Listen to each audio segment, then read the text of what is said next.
प्रारंभ के सभी दर्शकों को मेरा नमस्कार। मेरा नाम है संदीप आर के सिंह और आज हमारे साथ आनंद राजाध्यक्ष जी। आनंद सर, बहुत बहुत स्वागत है आपका। कैसे हैं बस ठीक हूँ सर?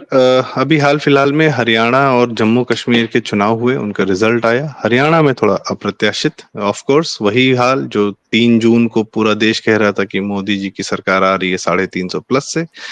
4 जून को जो है 240 सीट दिखी। फिर वही एग्जिट पोल फेल हुए, फिर वही मीडिया का जो माहौल है वो फेल हुआ। हरियाणा में भी हुआ, कांग्रेस आ रही है झूम के 60 सीट 70 सीट, और उसके बाद जो है ध्वस्त।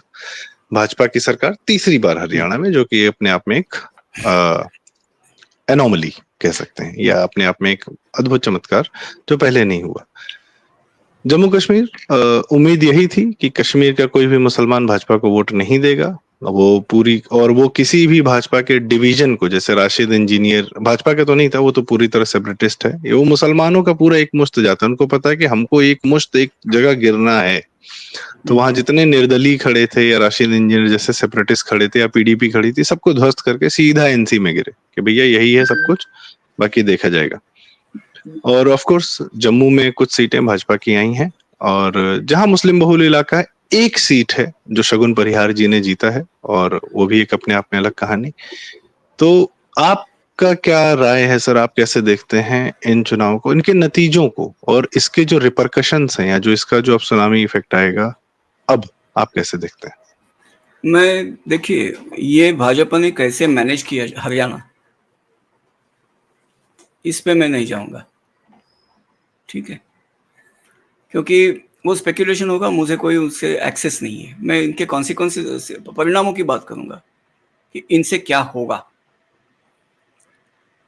सबसे पहले बात यह है कि पानीपत जो है, पानीपत की लड़ाइयाँ जो होती है, हुई है इतिहास में, उन्होंने भारत के इतिहास पर, या वहां से समझो भारत के भविष्य पर, क्योंकि आज जो इतिहास है वो उस लड़ाई के बाद तो भविष्य था ना। पानीपत की 3 लड़ाइयाँ जो हम देखते हैं, वो उसके बाद का इतिहास जब पढ़ते हैं तो वो लड़ाई के बाद तो वो भविष्य था। तो उस भविष्य पर पानीपत की लड़ाई कैसे परिणाम करती है, ये इतिहास है। पानीपत हरियाणा में है। ये भी पानीपत की लड़ाई थी, क्योंकि भारत के भविष्य पर ये लड़ाई, निकट भविष्य पर तो ये लड़ाई बहुत ही परिणाम करेगी। हरियाणा वालों को मैं तो समझता, मतलब सभी सेंसिबल हिंदूज के हिंदूज की ओर से मैं हरियाणा के हिंदुओं को प्रणाम करता हूं कि भाई आपने भारत को बचा लिया। क्योंकि वो जो कांग्रेस के एक नेता थे, उन्होंने तो सीधा बोल रखा था कि हम बॉर्डर खोल देंगे। अब बॉर्डर खोल देने के परिणाम क्या होते? बहुत भयावह परिणाम होते। दिल्ली में सभी घुस जाते तो इस समय तो बीजेपी बैठ नहीं सकती थी, मतलब केंद्र सरकार बैठ नहीं सकती थी। ये पूरी दिल्ली तहस नहस कर देते। तो उस वक्त समझ लो, उनको अगर रेजिस्ट करने का मतलब क्या था? दिल्ली कैंट से या मेरठ, सहारनपुर वगैरह सभी जगह से आपको फोर्सेस बुलानी पड़ती, खून खराबा होता, भयानक दंगे होते, और सरकार जा भी सकती थी। मतलब 10 साल की जो उपलब्धियां हैं वो सभी खत्म होती। ये मतलब भारत का जो कद बन रहा है, भारत जो बढ़ रहा है, भारत का जो कद बन रहा है, वो पूरा नष्ट हो जाता। और यही ये लोग करना चाहते थे। शुक्र है, आभार है हरियाणा के लोगों का कि उन्होंने वो जलेबी के चक्कर में नहीं फंसे। तो ये बहुत ही महत्व की चीज है कि इससे हुआ क्या, ये कैसे हुआ, कौन जिम्मेदार है उसके लिए, उसमें जाने का मेरा विषय नहीं है, ना मुझे उसमें रुचि है। ये हुआ इसके लिए मैं तो कहूंगा कि देश को, इनका, हरियाणा वालों का आभारी रहना चाहिए। ये भी पानीपत की लड़ाई थी, ठीक है। जहां बात करें जम्मू कश्मीर की, तो आप अगर कहेंगे कि भाई इतने जल्दी जम्मू कश्मीर में जो हुआ था वो अपेक्षित था, कि कश्मीर में तो बीजेपी की सीट नहीं आनी थी, मतलब बीजेपी को वोट वहां नहीं आना था, जम्मू कश्मीर में बीजेपी की सरकार नहीं आनी थी, ये तय था। तो अगर कोई कहे कि फिर इनको जल्दी क्या थी कि इन्होंने सरकार लाई, इन्होंने चुनाव करवाए, तो इसका धन्यवाद है अपने माननीयों को। उन्होंने कहा कि सितंबर में चुनाव करवाओ, और मोदी सरकार इनकी बात काटती नहीं है। माननीय मतलब जुडिशरी ने कहा था डेट देके कि जम्मू कश्मीर में चुनाव करवाओ, तो इन्होंने वो कर दिया। अब परिणाम तो अपेक्षित थे, ऐसा नहीं कि नहीं अपेक्षित थे, लेकिन इसमें भी देखिए, मतलब ये है कि मोदी सरकार को कौन कौन से मोर्चे पे लड़ना पड़ रहा है। और मुझे एक बात में हमेशा समझ में नहीं आता कि ये निर्णय के देश के पॉलिटी पर, देश के राजनीति पर, राजनीति नहीं, देश के कद पर, देश के भविष्य पर क्या निर्णय होंगे, ये सभी लर्नर्ड इनको जो कहते हैं, उनका जब उल्लेख किया जाता है तो उसके साथ लर्नर्ड लगाना जरूरी है। तो ये सभी लर्नर्ड लोगों को ये समझ में नहीं आता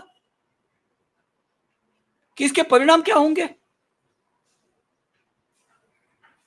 मेरा तो ये सवाल है कि इनके इनके इनके क्या कहते हैं, फैसलों के परिणाम क्या होंगे, ये उनको समझ में नहीं आता, उतनी लर्निंग नहीं है। या फिर एक ही बात देखता हूं मैं कि ये सभी जो लोग हैं, हमारे जो एलिट्स हैं, उनके बच्चे कहां पढ़ते हैं, उनके बच्चे कहां सेटल होते हैं। तो जिन लोगों को भारत का भविष्य बनाने की जिम्मेदारी दी थी 1947 से, उन लोगों ने ही भारत का भविष्य खराब करने में कोई कोताही नहीं, कोई कसर नहीं छोड़ी है। They were given a mandate to run the country, all they did was to ruin the country. और इसीलिए इन लोगों के बच्चे यूएस में पढ़ते हैं। देश को यह सोचना चाहिए कि इनके बच्चे सारे ऑलमोस्ट विदाउट एक्सेप्शन इनके बच्चे यूएस में पढ़ते हैं। क्यों भाई, भारत में क्यों नहीं पढ़ते? आप अगर देखें तो जापान, जर्मनी और इजराइल, इन 3 देशों का मैं नाम लूंगा। ये 3 देश जो थे, जापान, जर्मनी तो दूसरे महायुद्ध में खत्म हो चुके थे, राख हो चुके थे, हार भी गए थे। इजराइल नया नया क्रिएट हुआ था, और वो भी रेगिस्तान में क्रिएट हुआ था। मान लीजिए, मतलब कहा जाता है कि वहां तो उनको लाकर, ये अरबों के हाथों मारे जाने को ही उनको वहां लाके छोड़ा गया था। ये भी एक आरोप है, और दिखता है कि तथ्य है इसमें। ठीक है। और ये तीनों जो है ना इवेंट्स, मतलब जापान, जर्मनी का राख हो जाना और इजराइल का निर्माण हो जाना, ये सभी अगर हम देखते हैं तो एक 5 साल के स्पेक्ट्रम में है। ये 45 के दोनों है, 1945 जब दूसरा विश्व युद्ध खत्म हुआ, और इजराइल 1949 का है। बराबर है। तो ये तीनों युग ये पुनश्च हरिओम किया था उन्होंने, फिर से शुरुआत करते हैं। इजराइल के लिए तो शुरुआत करते हैं था, और बहुत ही विकट परिस्थितियों में इन सब ने काम किया है। ये 5 ईयर बैंड क्यों लेता हूं, क्योंकि हमारा देश भी स्वतंत्र हुआ उसी 5 ईयर पीरियड में। 45 टू 49 अगर हम देखते हैं, या 45 टू 50 हम देखते हैं, तो 47 में हम स्वतंत्र हुए जी। जापान, जर्मनी का इंफ्रास्ट्रक्चर पूरी तरह ध्वस्त हो चुका था, इजराइल के पास तो इंफ्रास्ट्रक्चर था ही नहीं, और हमारे पास बिल्कुल टकाटक इंफ्रास्ट्रक्चर था। हमारे यहाँ कोई बॉम्बिंग वगैरह नहीं हुई थी, हमारे लोग वॉर में लड़ने के लिए गए थे, लेकिन ऐसी कोई पीढ़ी बर्बाद नहीं हुई थी, पीढ़ी खत्म नहीं हुई थी। ठीक है। तो हमारे पास बिल्कुल सॉलिड टकाटक इंफ्रास्ट्रक्चर था, एकदम अनटच्ड, और अच्छा इंफ्रास्ट्रक्चर था। हम कहां गए, कितने नीचे गए, और ये लोग कैसे उभरे? इसका उत्तर एक ही है, राष्ट्र भावना, देश भावना। हमारे यहां लोगों को देश भावना का अभाव था। जिन्होंने देश चलाया उनको देश भावना का पूरा अभाव था, यही कह सकते हैं हम।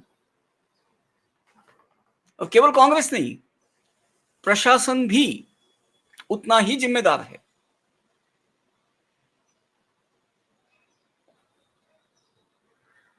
हमारी बात हो रही थी कि ये जो जम्मू कश्मीर के चुनाव थे इसमें माननीय लोगों ने इनका ज्यादा रोल रहा है, और आपने इनका वहां से रोल फिर रहा, बताया कि इनका हाँ, रोल रहा, माननीयों का रोल रहा वो कि चुनाव जबरदस्ती करवाने में।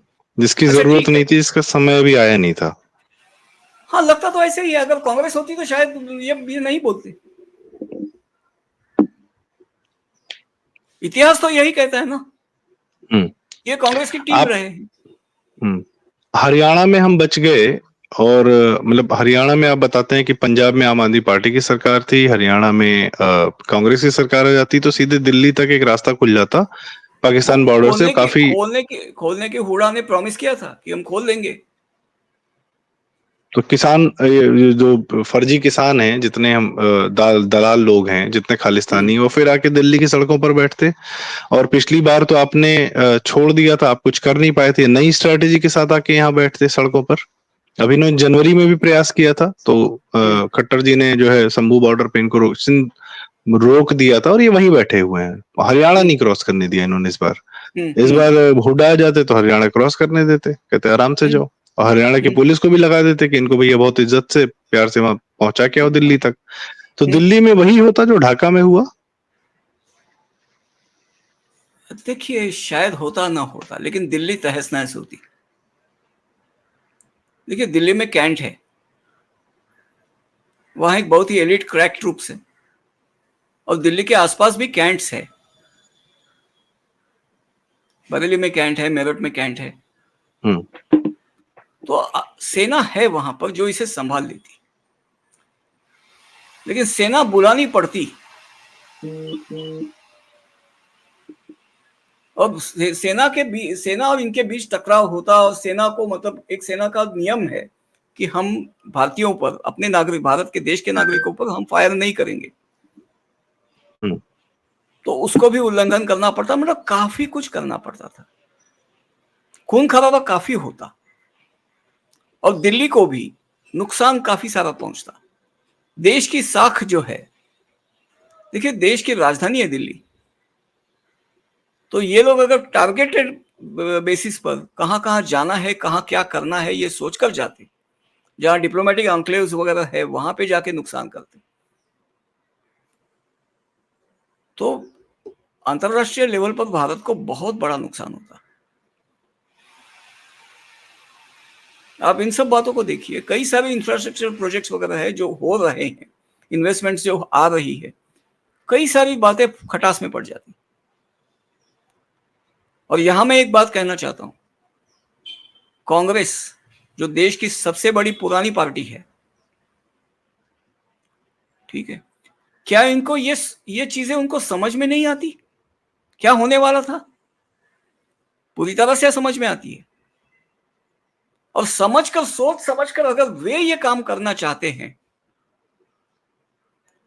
तो उनको बस एक नेशन लेवल की पार्टी है, नेशनल पार्टी नहीं है, और नेशनलिस्ट तो कहीं की नहीं है।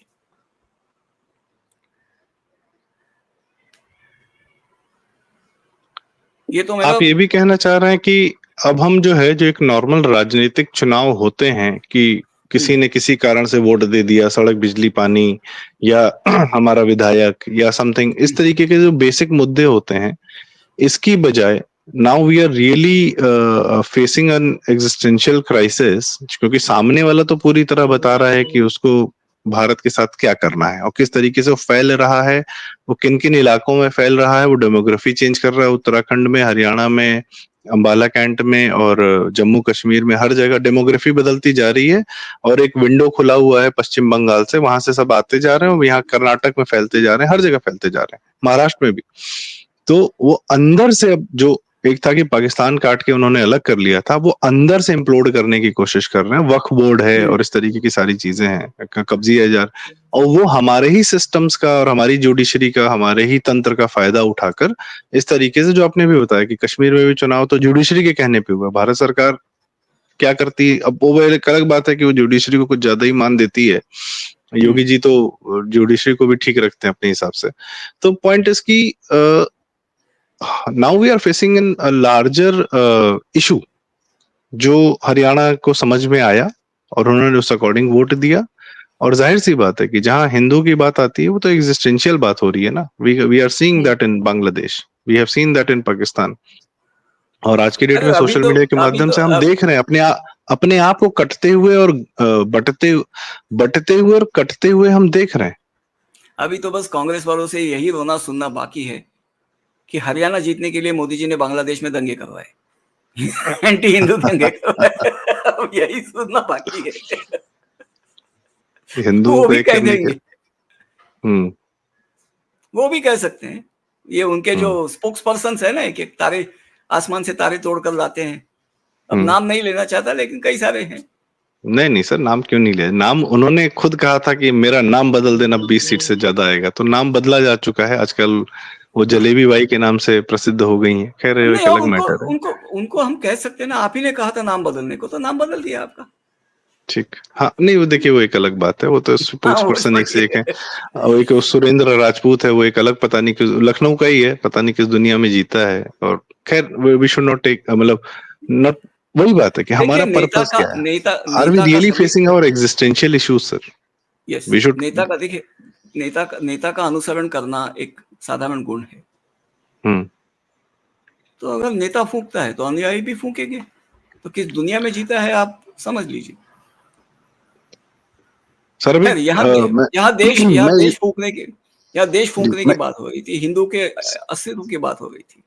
सर आप सोचिए, हम लोग 2014 में, मुझे एक घटना अभी हम्म, याद आ रही है। अभी रिसेंटली ट्रम्प ने एक इंटरव्यू दिया और एक पॉडकास्ट में बैठे थे, वो मोदी की बात कर रहे थे। हम्म, और 2014 में एक बार हिंदू ने ये समझा कि हमें हिंदू होने के कारण वोट देना है, उन्होंने दिया, या हम्म, किसी भी कारण से दिया, मोदी जी पूर्ण बहुमत में सत्ता में आए।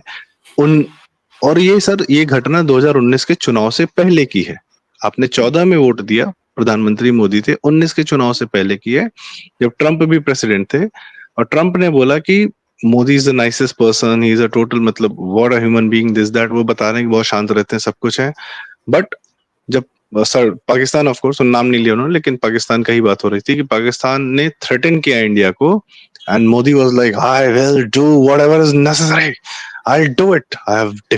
We have defeated them for hundreds of years. तो ट्रम्प was surprised कि, oh वो what happened there? मतलब कि जो आदमी इतना शांत रहता है, और ट्रम्प कह रहा है कि I am very good with those people, मैं उनको संभाल लूंगा। मोदी ने कहा कि तुम मत संभालो, अब जो करना मैं करूंगा। ये, और वो यूएस के प्रेसिडेंट से इस तरीके से बात की है मोदी ने।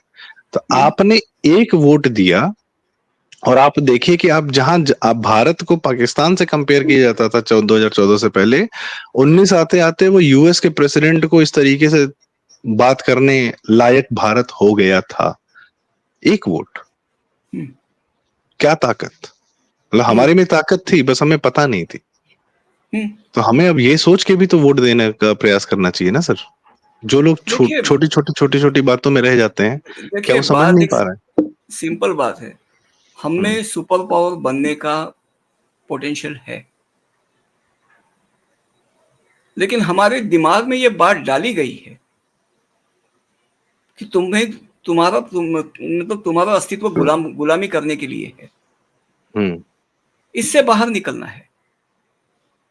शुरू के 5 जो मिनिस्टर थे हमारे, एजुकेशन मिनिस्टर मौलाना आजाद से शुरू होकर नूरुल हसन तक, उन्होंने 25 साल तक यही सब पढ़ा पढ़ा के हम लोग का दिमाग चौपट कर दिया कि आपने सारी लड़ाइयां हारी हैं, 25 आपके साल यहाँ नहीं, कोई राजा 25 पैदा साल, नहीं हुआ, सब मुगल ही हुए। 25 साल नहीं, ज्यादा से ज्यादा समय। नूरुल हसन तो इंदिरा के समय आया। हम्म। 47 से आप 77 समझिए, 30 हाँ, साल तो पूरी तरीके से। हाँ।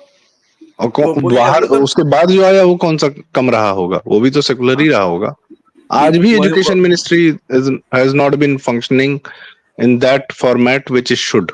अभी तक भी हम लोग की शिकायत चल रही है। आपको खैर, देखते हैं। आप देखिए, उसका एक मैं सीधा सीधा कारण बताता हूँ। एजुकेशन जो होता है ना, you have to be educated.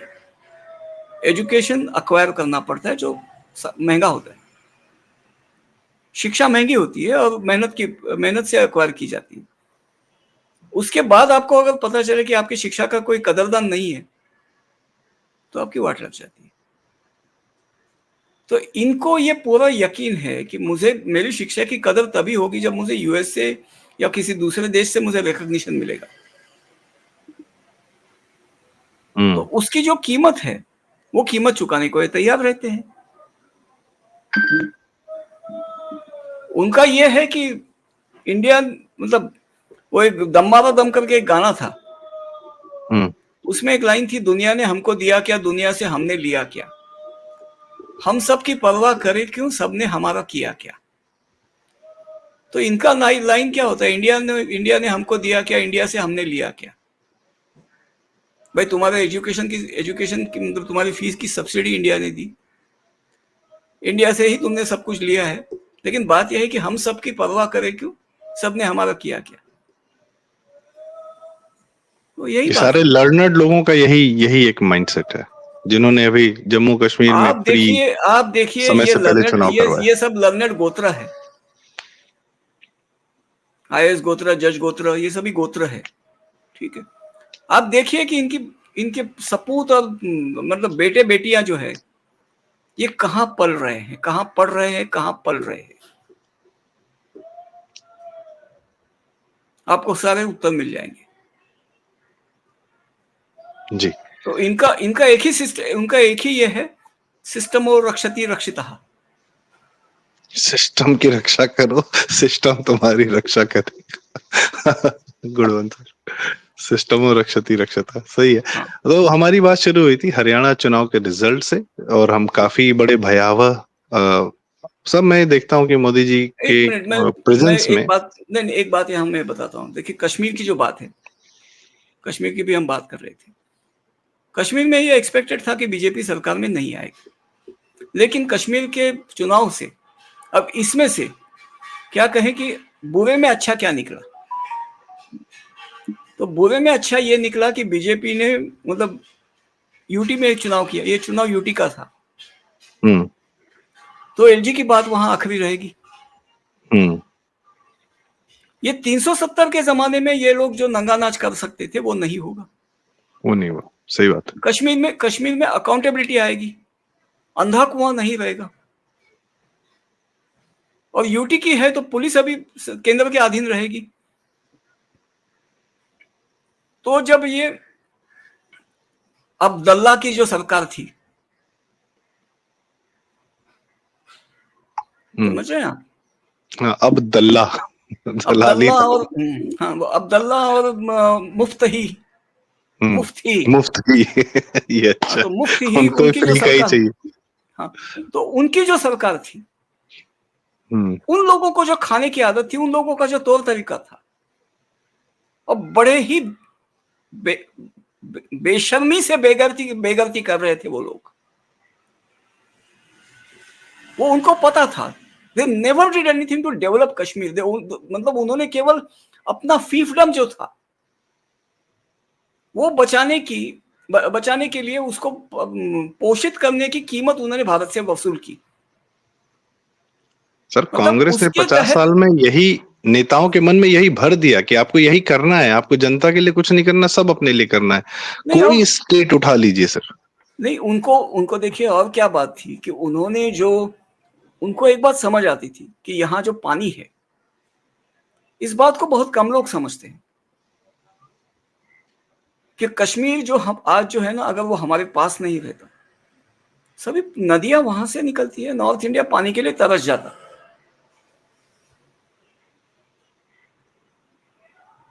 वो वाटर ट्रीटी इंडस सिंधु नदी का पानी जो उनको देने की कोई ये नहीं थी, ऐसा कोई करार नहीं है। तो भाई चूंकि ये करार में नहीं है, हम लोग यूज करेंगे, तो भी पाकिस्तान ने हल्ला मचाया।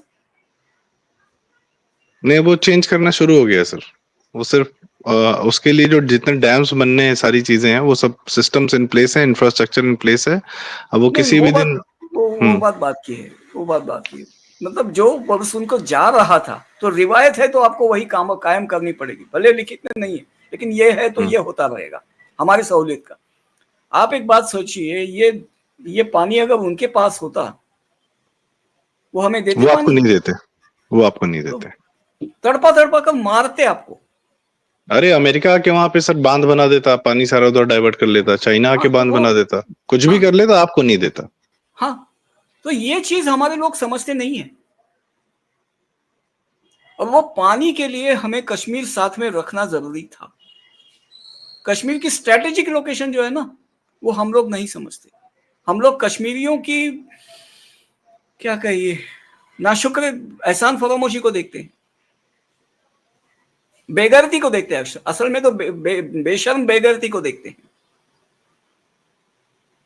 तो उसको हम देखते हैं, हमें गुस्सा आता है, लेकिन हम ये बात नहीं समझते कि वो स्ट्रेटेजिकली कितना महत्व का था। सही बात है, बिल्कुल सही बात है। तो अच्छा, सर जो चीज, एक जी, मिनट, जो और चीज अगर मैं मोदी, ये कहना चाहूँ, कांग्रेस के कार्यकाल में 2004 से 14 के बीच में इसी कश्मीर के सेपरेटिस्ट्स को दिल्ली में लाके मेन स्ट्रीम किया जा रहा था, और इतना मेन स्ट्रीम कर देते, और ये अरुंधति रॉय और जितने यही लर्नेड दो कौड़ी के लोग ये बता रहे थे कि कश्मीर को अलग हो जाना चाहिए। भारत में जनता ये बात करने लगी थी कि हाँ यार दे दो, टेंशन खत्म करो, तो अकल किसी नहीं दिन थी। ये सेपरेट आउट भी कर देते भारत को। हाँ, अकल नहीं थी उनको। देखिए, कौन सी अकल जमीन बहुत थी रखनी है सर। ये, तो इनको गोली मार देनी चाहिए थी। ऐसे अगर भेजे में ऐसी अकल है ना, तो गोली मार भेजे में। भेजा शोर करता है। हाँ, हम लोग भेजा गाना शोर गा कर। रहे हैं, हम लोग गाना गा रहे हाँ हैं। तो, हाँ तो वो ठीक है। तो ये इनकी इनकी इनकी फिर this is what they deserve. Hmm You can't hold an office in the nation, for the nation, at the cost of the nation, and damaging the nation. You can't do that. That's treason. Hmm And treason is punishable by death.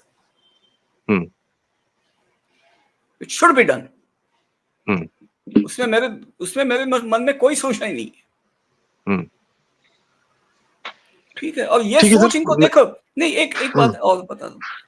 हम्म राजीव गांधी जब चुन के आए पहली बार, brute majority के साथ चुन के आए थे। 370 हटा नहीं 400 सकते थे क्या? 404। हाँ, 370 हटा नहीं सकते थे। सर उनको तो मुसलमानों के सामने लेटना था ना, शाहबानो केस के मैटर में। देखिए, ताकत इतनी थी उस आदमी के पास, आ गई थी, कि जो चाहे कर सकते थे। दादी ने तो इमरजेंसी ला दी, 370 नहीं हटा सकती थी। दादी ने ब्लू स्टार करवा दिया था सर 84 में। हाँ, खैर उन अपने ही पाले हुए, अपने ही पैदा किए हुए जो आदमी था, संत भिंडर, संत क्या भिंडरा वाला जो था, उसको वो ज्यादा ही हो गया था, वो भस्मासुर हो गया था दादी के लिए ही। तो उसको निपटाने के लिए जो किया सो किया, खैर वो एक अलग कहानी है। तो पॉइंट इस कि हरियाणा चुनाव और जम्मू कश्मीर चुनाव के जो रिजल्ट्स नहीं हैं तो वो यह कश्मीर में, एक बताते हैं मिनट, कि कश्मीर में एक ही बात हुई, अंधा कुआं बंद हुआ। अंधा कुआं बंद हुआ।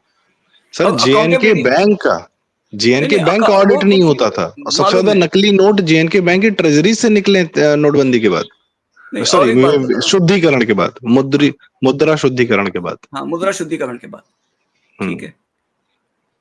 एक्चुअली डिमोनेटाइजेशन या नोटबंदी बहुत खराब शब्द है। असल वो में एक क्या अलग हुआ बात है, है सर। हाँ, ये मुद्रा शुद्धिकरण हुआ था। हमें एक्चुअली हम्म, वही शब्द यूज करना चाहिए। जी। So अच्छा, एक coming minute. back to the topic, sir. नहीं, Let's wrap it up no, today. I am coming Hmm. Back to the topic only.